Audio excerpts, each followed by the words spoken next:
Hi, everyone. On today's podcast, we're going to talk about how research is actually carried out. Welcome to the Evidence-Based Birth Podcast. My name is Rebecca Dekker, and I'm a nurse with my PhD and the founder of Evidence-Based Birth. Join me each week as we work together to get evidence-based information into the hands of families and professionals around the world. As a reminder, this information is not medical advice. See ebbirth.com/disclaimer for more details. Hi, everyone. Welcome to this week's episode of the Evidence-Based Birth Podcast. Today, I have a special treat in store for you. I'm going to be sharing with you an excerpt from a class I teach for our evidence-based birth professional members all about how to evaluate clinical research. At Evidence-Based Birth, we have more than 1,000 professionals from across the world who get their continuing education from us. Their memberships support the work we do at EBB. And we are thrilled to always be giving them access to cutting-edge continuing education classes. One of the classes that I taught last year to our members was a 4-week class all about how to evaluate clinical research. We actually dove into how research is carried out, what are the different components of a research study, and how do you critically evaluate a research study to see if it can be applied to your situation. We are in the midst of a free trial to our professional membership, where you can go to evidencebasedbirth.com/membership and sign up to get a free 30-day trial of all of our continuing education resources for professionals. I wanted to share with you this excerpt from this class that I taught so you can get a taste of what it's like to be an evidence-based birth professional member. So in this podcast, you're going to be listening to about 40 minutes of a 1-hour class. That was the first class out of 4 total that we taught about how to evaluate research. At the end of this podcast, if you want to learn more and finish taking this class, just go to evidencebasedbirth.com/membership and sign up for the free 30-day trial. And this class is archived in our monthly live training library. Just a quick heads up before we get started, we will be talking about racism and sexism in research and how this has led to an increase in heart disease deaths among women. And I share a personal story related to heart disease and mortality. Hi, everyone. Welcome to the first session of a series all about evaluating clinical research. So go ahead and tell us where you're joining from in the chat box. And after you share where you're joining from, I'd love to hear if any of you have personal experience in research. You know, what's the extent of your research education? Did you take a statistics class at some point, or have you gotten a degree in a field that gave you training in research? I'd love to know kind of what your background is for those people. And if you have like zero experience with research, don't be afraid to say that as well. We got people with joining from all over the world. We've got people from the US, Canada, Texas, California, Louisiana, California, Maryland, Vermont, Tennessee, Colorado.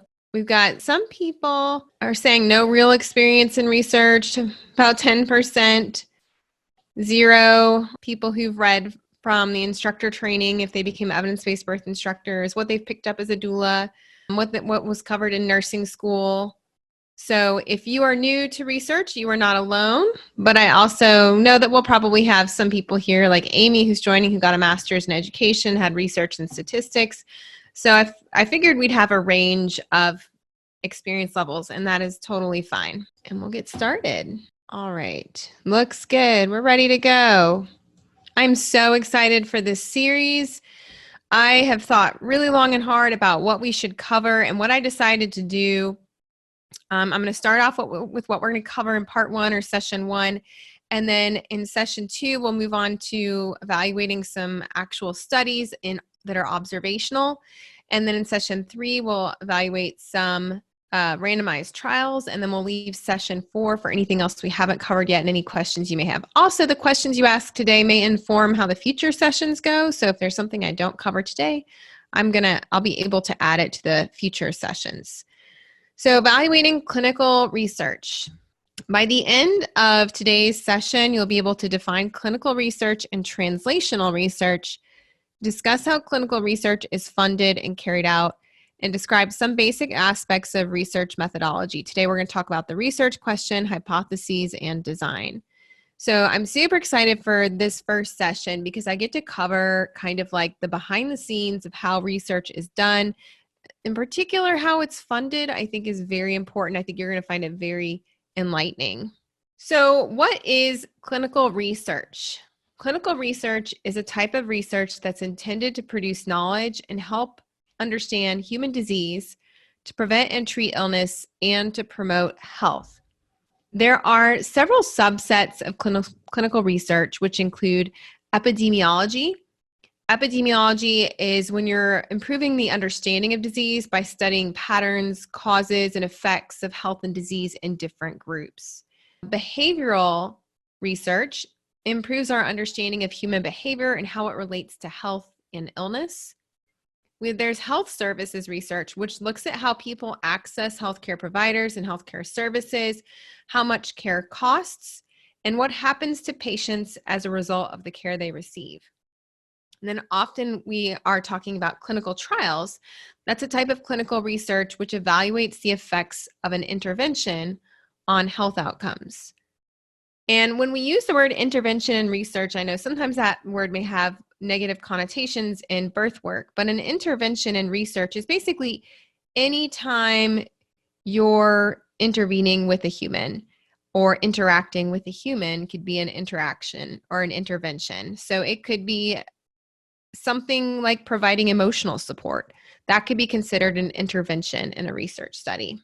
So simply put, clinical research involves people. Here is a photo of someone in labor who has been eating waffles and something with ketchup, maybe hash browns, and I see some syrup there. So clinical research in this situation could be studying the effects of eating food and what type of food you eat during labor. But in general, clinical research is anything involving actual human beings. This is different from basic research and animal research, which is focused on either laboratory, think of like petri dishes, that sort of thing is basic research. And then you have animal research, and then we have clinical research. So whenever you see the word clinical research, you got to think we're talking about people. So some examples of things we could do with clinical research. We could look at new medications. We may be looking at the safety and effectiveness of a medication. We may be looking at new surgical methods or new devices that can be implanted in people. We may be looking at new ways to use already existing treatments. You could think of a medication that's already being used for something else is now being studied for a new condition. For example, looking at hydroxychloroquine, which has been used for many, many years for other conditions, and then research on using it to looking at COVID. So that's an example of clinical research. We can also do clinical research to look at new ways to change health behaviors. This is often understudied. A lot of the money and funding goes towards studying medications and surgical interventions, when health behavior interventions are just as important, if not more important, when you consider that many of the health conditions that humans have are directly related to our behavior. And if we can change our health behaviors, we can change our health. And then also looking at new ways to improve quality of life. Unfortunately, in the past, a lot of medical clinical research that's done by medical doctors was not really focused on quality of life. They were more focused on what they would call hard outcomes. But nurses in particular are the researchers who are really engaged and have been for a really long time in quality of life. It's not just about quantity or years of life, but what is your quality of life? And that's a very important part of nursing clinical research. I want to give you all some caveats when we're talking about research. Studying people is going to be messy. That's because people are, as we all know, people are not predictable or controllable. Although some people may be predictable, human behavior is just messy. It's not like we can do an experiment in a lab and we know it's going to turn out an exact way every time. When you do an experiment on human subjects or human beings, you get different results depending on the individual person's reaction. So studying people can get kind of messy. It's not a strictly controllable experiment when you're dealing with human people and studying them. Also, research has been referred to as a research industrial complex, just like hospitals have been referred to the medical industrial complex. And research is inherently racist and patriarchal unless the person doing the research is taking active steps to work against this. And I will say that it is an industrial complex. We're going to talk more about it in a minute. And it has been in the past designed to serve primarily white men. That was what the whole engine of research was doing for hundreds of years. And we're going to talk a little bit more about, who gets funding and what is funded, and you'll see what I'm talking about. Also, funding matters. Who is paying for the study? You can think about the years and years of, quote, research that came out showing that no, cigarettes don't cause cancer. They have no relationship with cancer. And you go look at who funded those studies, and surprise, surprise, it was the cigarette companies. We have a long history of knowing that who the funding comes from matters. Also, what is funded matters. There are huge areas of importance to maternal health that have almost zero funding, $0 given to them. And this is a huge problem because the people in charge of this industrial complex decide what gets the research dollars. And if you don't have representation at the top of those people who are making these decisions, you're not going to have research being done that affects what you and I are really serious about with maternal health. And we'll talk more about that in a minute. Also, representation matters. So many studies in the past for a really, really long time were only done on white men. And in fact, I don't know if you know this, but I learned this when I got to graduate school. The reason that so many women died of heart disease over the past half century or so was because for about 50 years, they thought that the researchers and doctors thought that the only signs of a heart attack were crushing, excruciating chest pain and jaw pain and arm pain. Those were the classic symptoms of a heart attack that were taught to every medical student. The reason that doctors believed that is because researchers had only studied heart disease in men. And they specifically excluded women from all of these studies on heart disease because they believed that women were too unpredictable and uncontrollable because we have hormones and we're constantly shifting through hormones and going through menopause and that sort of thing, getting pregnant, what have you. So they decided specifically that all of these studies would only include men, women were excluded, and for decades, the only research on symptoms of heart disease was done on men. In the meantime, women were dying in droves from heart disease. My own grandmother died of a massive heart attack in 1992. She had classic symptoms of female heart disease, which was shortness of breath and fatigue. And she had been ignored for years leading up to her heart attack. Nobody knew she had heart disease. She did have high blood pressure, and she was probably pre-diabetic. And she never got a chance to treat her heart disease because the symptoms were ignored until she had a massive heart attack and died. And that was directly related to the fact that women were not represented in these studies. So when we think about research, we can think about who was represented in this study. And a large part as a result of this big catastrophe with women's heart disease, the National Institutes of Health, I can't remember what year it was, but it was way too recent, mandated that any research study that was being funded had to include women unless there was a specific reason it couldn't, like if it was a prostate cancer study or something. But they did change the rules, and now we have lots of research on heart disease in females. So clinical research is considered part of translational science. And translational science is any research that bridges the gap from bench to bedside. You often hear that term, from bench to bedside. And bench means a laboratory bench, like where they set up a table with microscopes and all of that, and they're doing all of this research in the laboratory. That's the bench. The bedside is considered hospital bedside.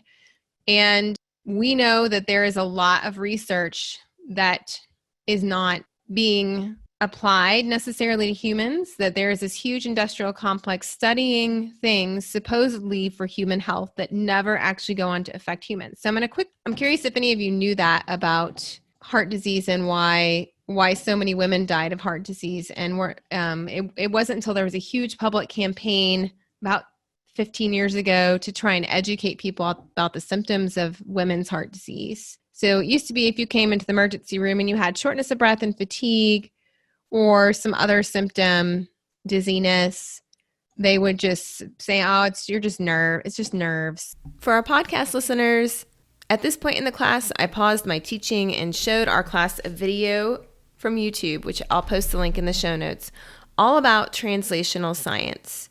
The video explains how translational science is necessary because it takes too long for scientific discoveries and costs too much to reach actual people. For example, most drug discovery efforts take too long, are way too expensive, and most drugs in development fail to reach patients.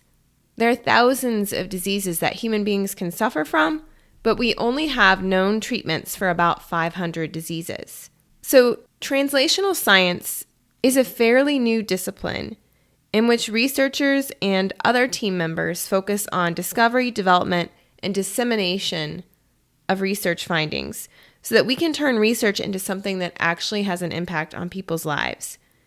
People who work in translational science are from many different fields.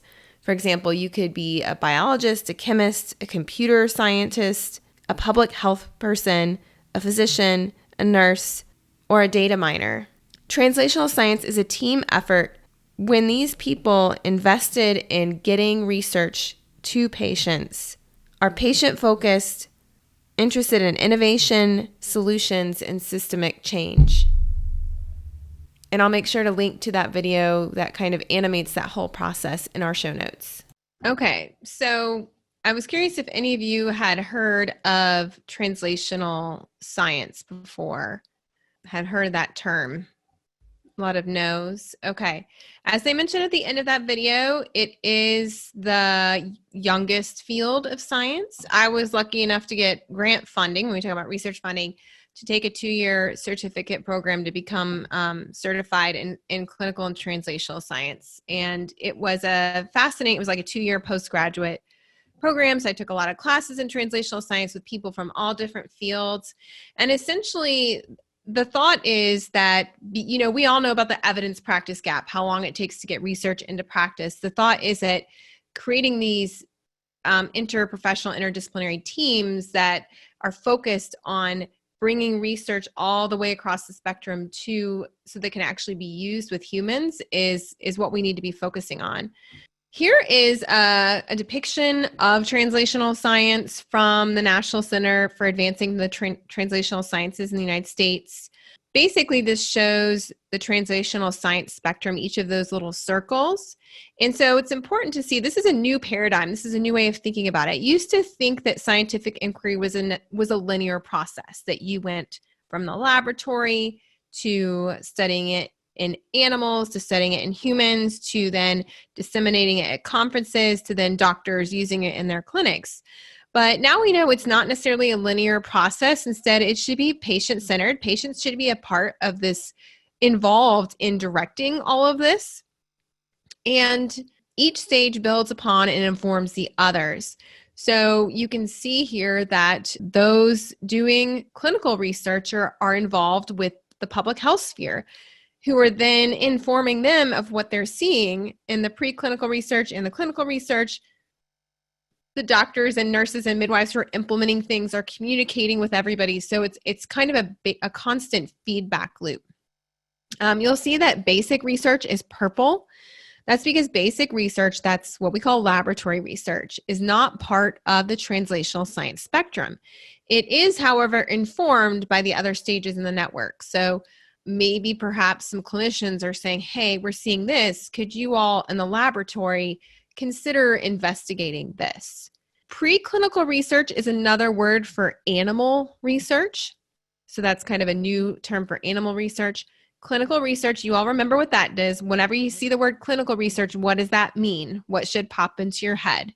Who are we doing research on with clinical research? Humans, exactly, people. And then clinical implementation is when you're adopting interventions. You may also be asking new questions, identifying gaps in care, evaluating changes in how care has been delivered.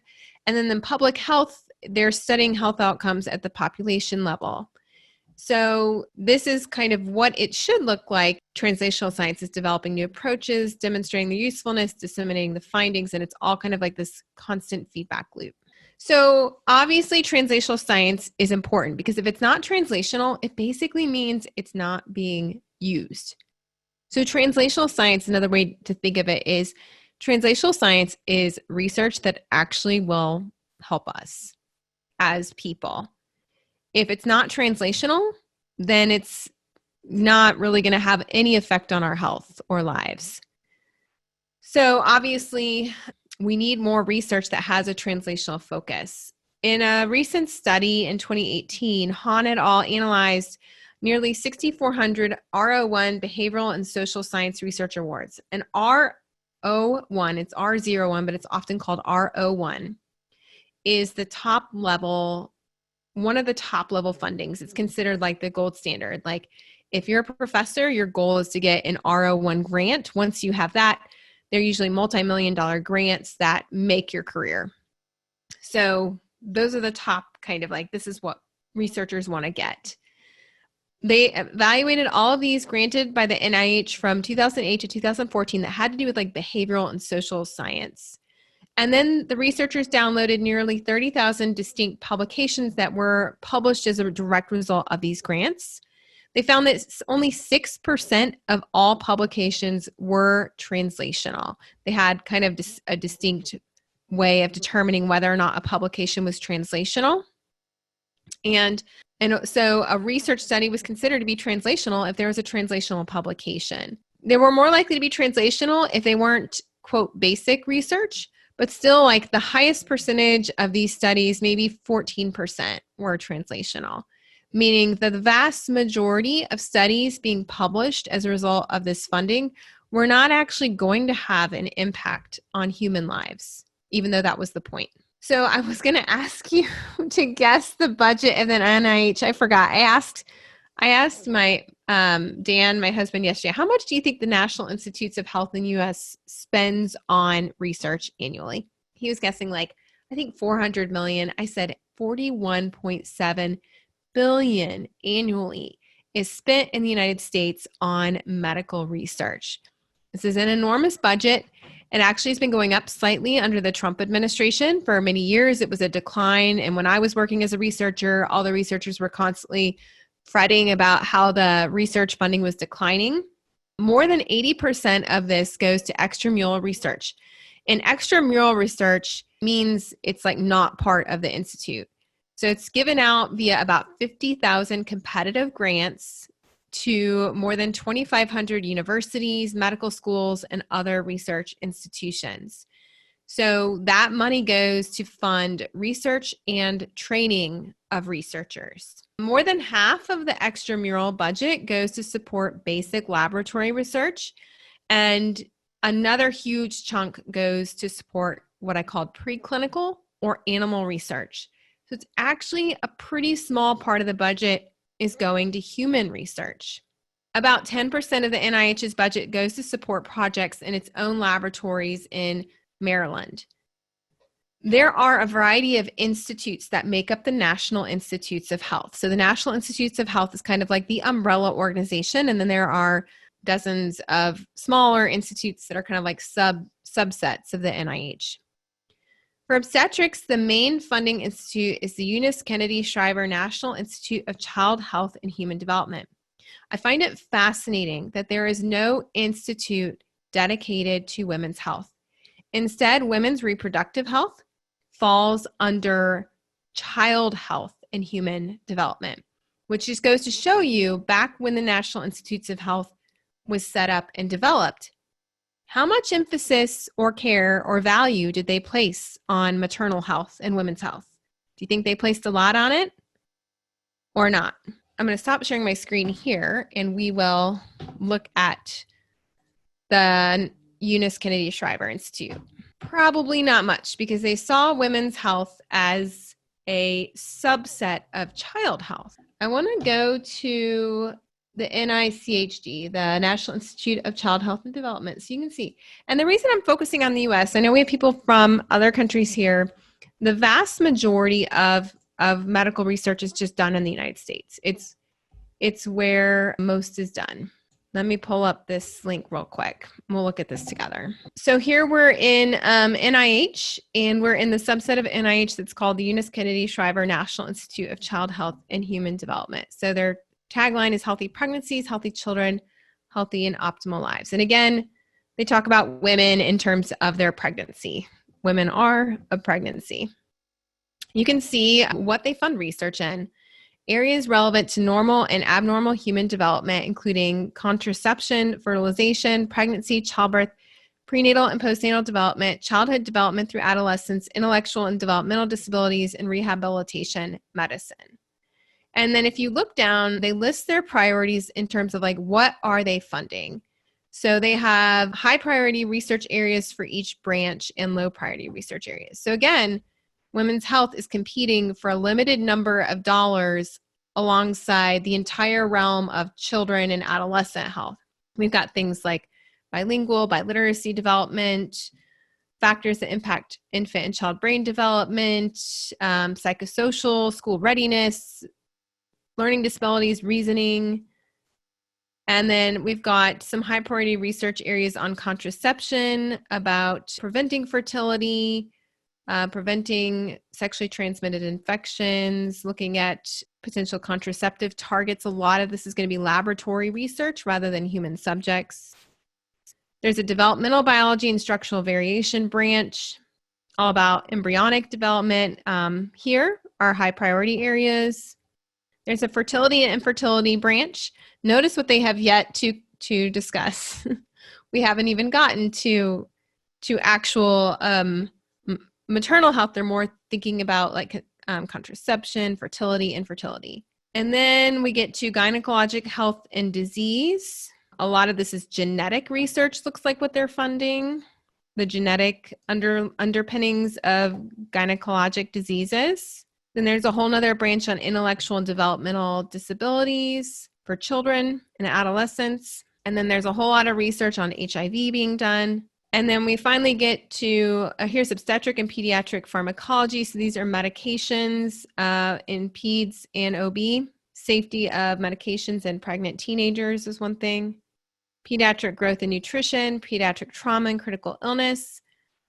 More use about contraception. And then finally, we get down to pregnancy and perinatology, improving the health of women before and during after pregnancy, improving pregnancy outcomes, looking at SIDS, diabetes, neonatal pain, global perinatal health, placental biology, health disparities, and preterm birth. So this is just one small section of a large institute, and this is the only focus you can find anywhere in all of those many institutes where it's focusing on pregnancy. So one other option you could consider if you were a researcher looking for funding is the National Institutes of Nursing Research, or NINR. And that is the other institute that perhaps a nurse or a midwife would apply for funding for. Because I will tell you what, if you are a nurse or a midwife and you want to get research funding from the Eunice KennedyShriver Institute, who do you think that they're more likely to fund? An OBGYN or a nurse or a midwife? Yeah, so OBs. So it's very hard for midwives to get funding from this branch, even though this is the branch that is supposed to be providing funding for pregnancy. You may be more likely to get funding from the National Institute of Nursing Research, but again, then you're competing against nurses from every other branch of nursing, ranging from cardiovascular to neurological to care of the elderly. So very, very hard for somebody who's interested in nursing, who's a nurse or a midwife, to get research funding from the National Institutes of Health to study maternal health. The next thing I wanted to show you is something called the NIH Reporter. Because again, I want you to understand the big picture of where research comes from, because we don't get research without money. The NIH Reporter, you can just simply Google NIH Report or Reporter, and you will get this search tool.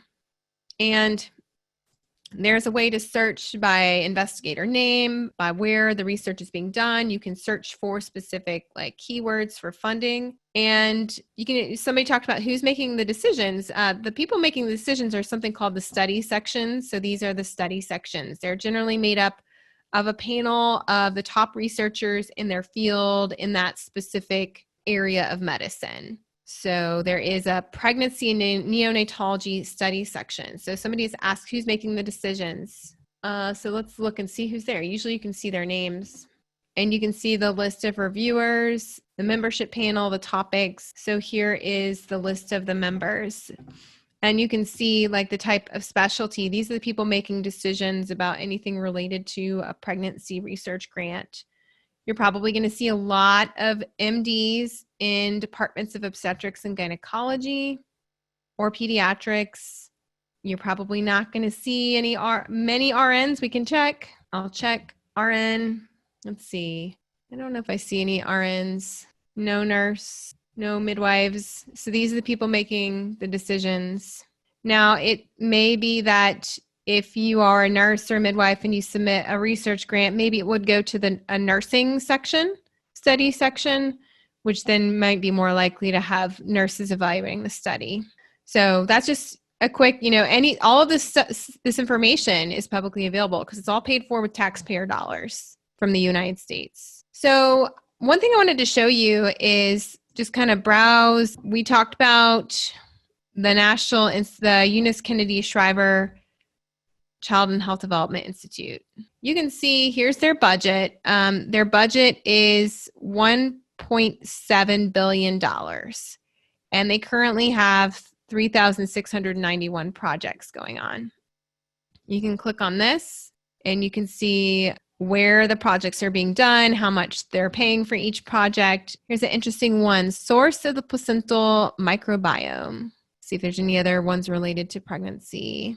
Breast milk, microbiota, influence on infant immunity and growth. So there's some interesting research studies that have gotten funded. There's a lot related to children's health, pediatric health. So again, it just kind of shows you that women's health in terms of maternal health is really not prioritized here.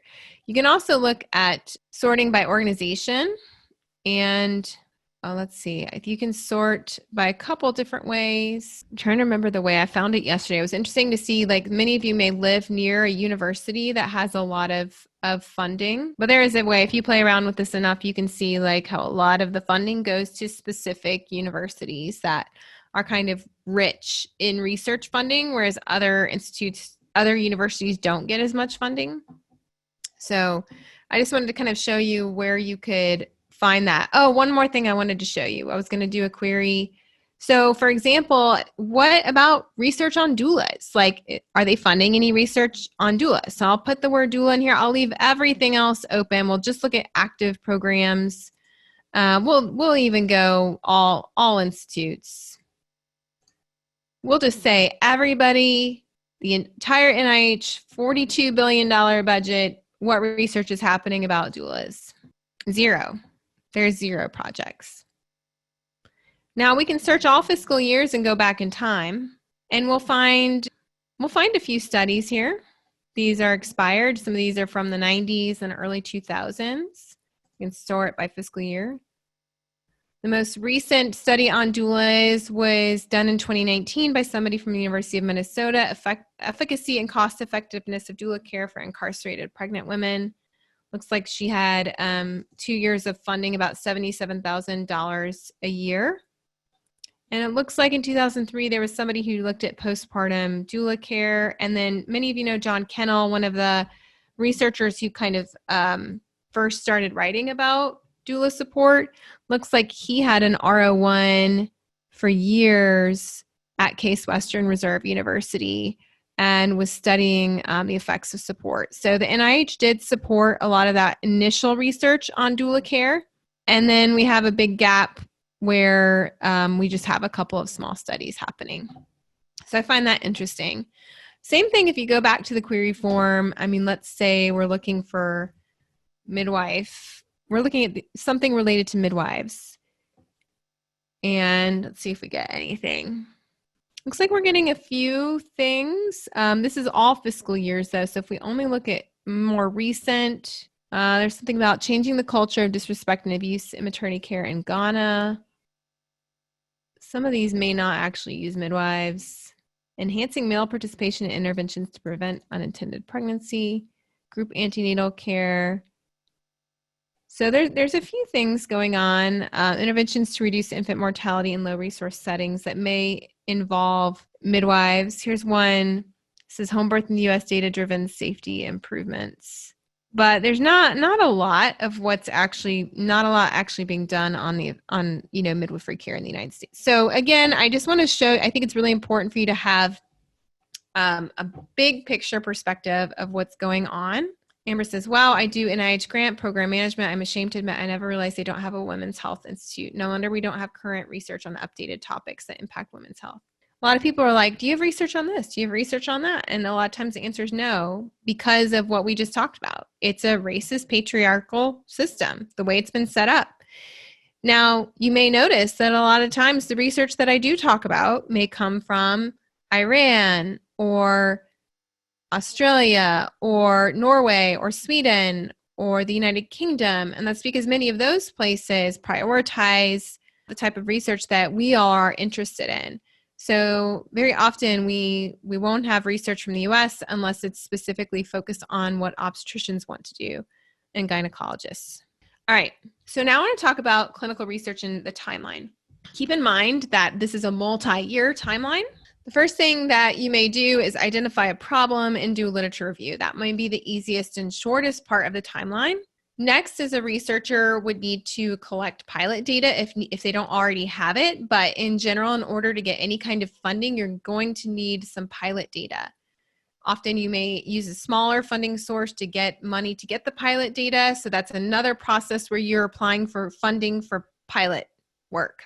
Then after you get your pilot study, your pilot data, you can design your study and write and submit an application for funding. That can take anywhere from 3 to 12 months, depending on how experienced you are at writing grants, how many people need to approve it and review it and give feedback. So it can take up to a year to do the grant application writing process. Again, we've already probably spent a year getting pilot data, so now we're 2 years into the timeline. After you submit it, you have to wait anywhere from 6 to 12 months to get feedback. If your grant had a competitive score, you may be able to make revisions and then resubmit it for funding and then wait another 6 months or so to find out if it got funded. So now we're about 3 or 4 years down the timeline. As soon as you find out that you got funded, if not before, you're going to be submitting an application to the Institutional Review Board at your institution for ethical approval for the study. An Institutional Review Board has to sign off on any study. You also have to hire and train your research staff and purchase supplies once you get the money. Phew, if you made it through all of that, you successfully have money in the bank, you successfully started your study. That part of the timeline may have taken 3 or 4 years. Now it's time to begin recruiting human subjects. So you are going to have to talk to potential subjects, get informed. First, you'll screen them to see if they're eligible, and then you'll talk with them, get their informed consent, which is a very lengthy document, typically to be in a human subject study.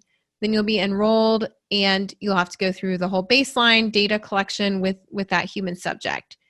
If it's an intervention study, you'll deliver the intervention or control. You'll collect follow-up data. You may be following up that person for just a few days or maybe perhaps 6 to 12 months, depending on the goals of your study and how long your follow-up period is. So you need to meet your recruitment goal for the study, as well as then follow those people for a certain length of time, whether it's 6 or 12 months. So you would officially finish the study 12 months after the last date of the last person being enrolled. Then once you have all your data, you would need to organize it, clean it, and analyze it. That doesn't take too long, usually maybe like a month or so. And then once you've analyzed your data, most researchers then immediately submit an abstract to a conference so that they can start disseminating the results. And then fewer researchers will actually finally prepare the manuscript for publication. I personally know many researchers who have gotten grant funding. They've analyzed the data, they met their recruitment goals, they've even gone to a conference and presented, but then they get stalled at the manuscript process because that process of publishing the data is in itself a multi-year timeline. Once you write your manuscript, which may take 3 to 12 months, depending on how much time you have to write in your schedule, you'll submit it and then you gotta wait and then you get feedback. And if they're willing to let you resubmit, you'll resubmit it. Getting grant funding or getting your paper published on the first try is extremely rare. You're more likely going to either get rejected or get feedback and then resubmit. Finally, your manuscript is published. In the meantime, you should have been constantly submitting multiple applications for new grant funding in the hopes that you will be one of the lucky ones to get funding for your study. Your manuscript may begin to be read and cited, but most manuscripts have very limited reach unless it happens to be picked up by a news outlet. But most of the time, a lot of research only reaches a limited number of people, which is one of the things that frustrated me. And one of the reasons I started Evidence-Based Birth is because I realized there was this gap where the research was being published, but nobody knew it was out there or had access to it. So any questions about what I've covered so far? Amber mentions there's an Institute of Minority Health and Health Disparities, so that may be where some of the disparities research. Okay, everybody's saying they're learning a lot. It's informative. All right, good. Okay, so I kind of wanted to give you an overall picture of how research is funded and how it works, the timeline, what a researcher's role is, all the things that they're managing, the length of time it takes to get a study done, which makes you realize how fast the turnaround is with COVID-19 and how fast research is being done and published. I mean, that's like lightning speed. Usually it takes 3 to 5 years from start to finish, maybe longer if you have trouble getting pilot data or if you have trouble getting funding. For COVID-19, there were a lot of emergency funding calls for proposals where not only National Institutes of Health, but other organizations were all of a sudden putting out a lot of money in emergency purposes for researchers to apply to, and they had like rapid funding opportunities. So that's how the COVID-19 research is being done so quickly. All right, everyone, I'm going to stop there. That was the first 40 minutes of about an hour-long session where we're talking all about evaluating clinical research.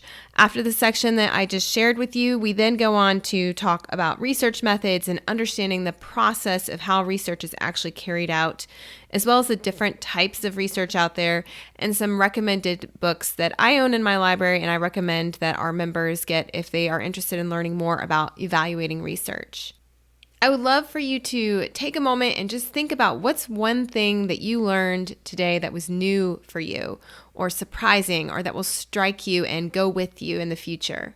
For many of our professional members, they talked about learning that research can be biased. They talked about they didn't know how research was funded or that research could be racist and patriarchal.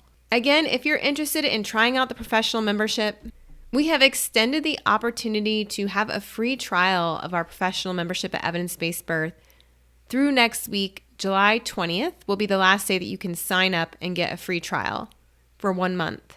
In your free trial, you'll have access to all of our courses with continuing education certificates, including this 4-hour-long course all about how to evaluate clinical research studies. This one that I shared a sample of today was a live training that we did over the course of 4 weeks, and all of the recordings are archived for our members in the live training section where there's recordings of each live training we've done. We also have courses all about how to help families get evidence-based care. We have courses about big babies, gestational diabetes, due dates, advanced maternal age, Group B strep, newborn procedures, failure to progress, and more.